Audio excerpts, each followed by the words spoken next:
Thank you so much. I'll talk first about natural-born citizen. Before July the 4th, 1776, everybody born here was born a subject of the King of England. So our first presidents, George Washington, John Adams, Thomas Jefferson, James Madison, James Monroe, John Quincy Adams, Andrew Jackson, and William Henry Harrison, who were all born before July the 4th, 1776, were all born as subjects of the King of England. These presidents, along with other free Americans, were transformed into citizens on July the 4th, 1776, by means of our Declaration of Independence. So our first presidents were naturalized citizens, and the Declaration of Independence is the act which naturalized them. Now let's look at our Constitution. It was ratified June the 21st, 1788. Article 2, Section 1, Clause 5 says, and I'll read just the first phrase, "No person except a natural-born citizen or a citizen of the United States at the time of the adoption of this Constitution shall be eligible to the office of President." So our first presidents were eligible because they were citizens at the time the Constitution was ratified. The framers knew what a natural-born citizen was, and they knew they weren't natural-born citizens, so they had to exempt their generation from the requirement of being a natural-born citizen. But after that first generation of presidents was gone, all subsequent presidents were required to be natural-born citizens. So what is a natural-born citizen? In order to understand the genuine meaning of a text, we must use the definition the framers use. Otherwise, texts become like Play-Doh. They mean whatever you want them to mean to get the outcome you want. And Congress could change the definition of terms in the Constitution from time to time by passing a law. Well, that's ridiculous. When our Constitution was drafted and ratified, everybody knew what a natural-born citizen was. Vattel defined it in his book, Law of Nations.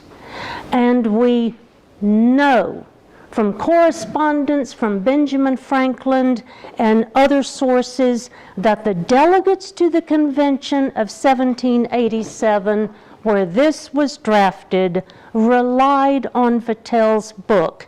It was a classic, studied in the universities, and everybody knew it. Vattel said that natural-born citizens are those born of parents who are citizens. It is necessary that they be born of a father who was a citizen.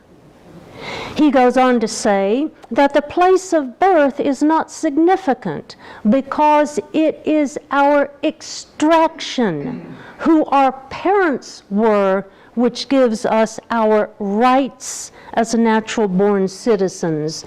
I printed out what Vattel said. It's 2 pages. Contact me and I'll send you the link to this. Our framers were very concerned about foreign influence. They did not want foreigners with shared loyalty to be president. They wanted only natural-born citizens to be president, people who inherited their citizenship from American parents. Another document from the time of our framing is David Ramsey's 1789 dissertation on citizenship. Ramsey was an historian, a founding father, and a member of the Continental Congress. His dissertation on the manner of acquiring the character and privileges of a citizen of the United States was published in 1789. At the bottom of page 6, Ramsey says, quote, "The citizenship of no man could be previous to the Declaration of Independence, and as a natural right belongs to none but those who have been born of citizens since the 4th of July, 1776. So Ramsey sets forth the understanding of the time that a natural-born citizen is one who is born of citizens. So a natural-born citizen inherits his citizenship from his parents. Just as he inherits his eye color, he inherits his citizenship. No provision in the Constitution makes him a citizen, and no act of Congress makes him a citizen. Just as no provision in the Constitution or act of Congress determines his eye color. It's inherited from his parents. It's in his blood, not an act of Congress. Now let's look at Section 1 of the 14th Amendment. There is a difference between a natural-born citizen who inherits his citizenship from his parents by the laws of nature alone, like eye color, and someone who becomes a citizen by operation of a man-made proclamation or law, such as the Declaration of Independence, a clause in the Constitution, or an act of Congress. One of the purposes of Section 1 of the 14th Amendment was to extend citizenship to freed slaves. That first generation of freed slaves became citizens by operation of a man-made law, the 14th Amendment. So they became citizens, but they weren't natural-born citizens because they weren't born of parents who were citizens. However, after that first generation of former slaves became citizens, their children were natural-born citizens. So the 14th Amendment has nothing to do with natural-born citizens. The 14th Amendment has to do with the creation of new citizens.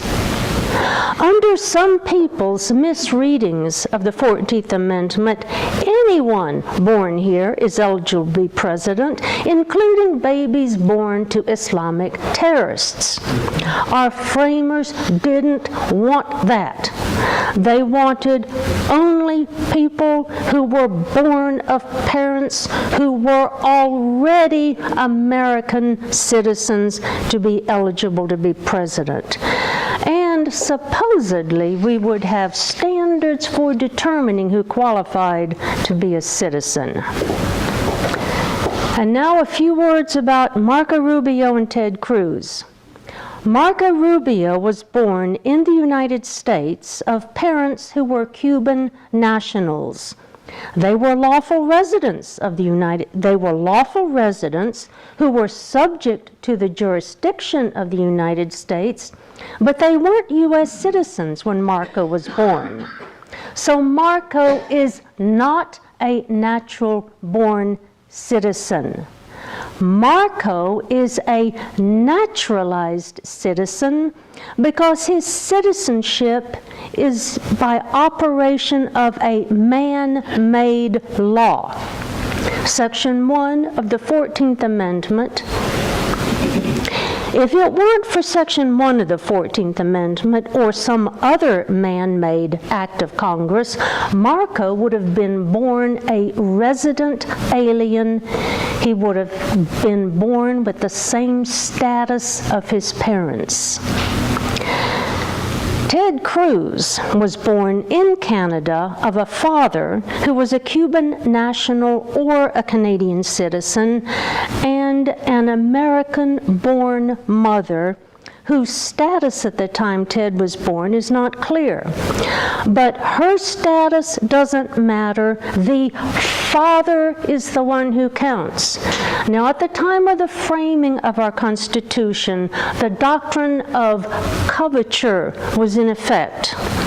Under that common law doctrine, husband and wife are one, and the man is the one.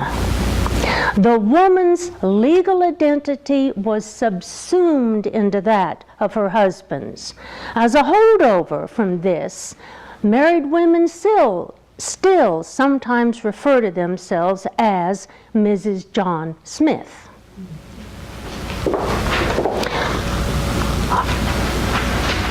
Furthermore, so Ted is not a natural-born citizen. Furthermore, Ted held Canadian citizenship most of his life. He didn't even renounce his Canadian citizenship until less than 2 years ago. I have not seen the original document, obviously, but this certificate is presented on the internet and is presented there as genuine. This certificate acknowledges that Ted formally renounced his Canadian citizenship and stopped being a Canadian citizen on May the 14th, 2014. Contact me and I'll get you copies of these 3 documents.